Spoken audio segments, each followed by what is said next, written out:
Now, live from your local news source, this is ABC 27 News at noon.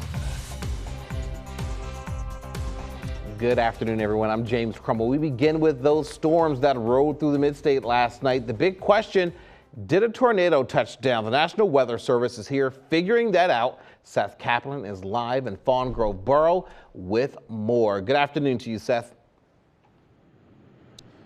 Hey, James, right just north of the Maryland line. And the reason we are here is because the folks from the National Weather Service have come all the way down from State College. They left up there about 7:30 this morning, huddled at York County Office of Emergency Management with the folks there, and they are on their way down here to answer that question. Basically, two possibilities: straight line winds or a tornado. In terms of what we are seeing here today, right now, kind of a dichotomy. I can tell you the roads are mostly passable, not the case last night.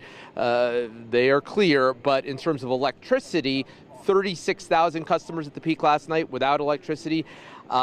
We drove about 12 or 13 miles off I-83 to get to where we are right now, and I can tell you very little evidence of electricity. First showing you what things looked like in this area last night. It was a mess. Again, impassable roads, lots of down power lines. Some of those are still down. That explains why we don't have the power here today. And really two things going on here today.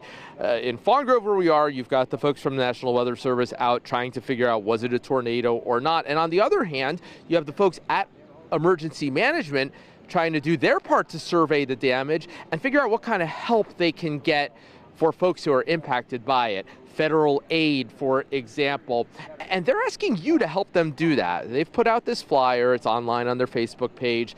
They're saying, hey, if you have damage, register here, because the worst things are, well, on one hand, of course, that's bad news, but on the other hand, it could help them cross the threshold to where they can apply for some federal aid. And back live, if you didn't get a chance to take a quick look at that, don't worry. On our abc27.com webpage, we have the information posted. We have a link to where you can report your own damage. So again, two big things today. Was it a tornado or not? That's what they're going to be figuring out here. And what kind of help can we get for all the folks who are impacted? That's what they're figuring out back at Emergency Management, all as the cleanup continues here and the restoration of power continues slowly. We did see crews out restoring power, but it's going to be a while for some folks by all the looks of it. A lot of folks got back online quickly, several thousand last night, but lots more to go. And Seth, from what you can tell just driving through that area, the damage from this storm, is it localized in like one particular area or is it pretty widespread?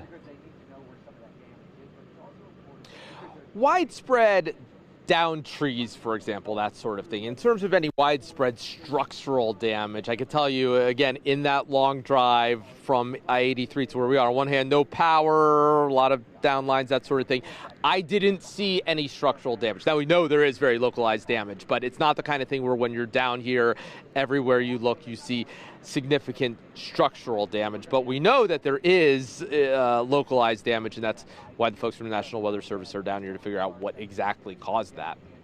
Absolutely. I know you'll be there with them. Seth Kaplan live for us there in York County, Fawn Grove. Thank you so much.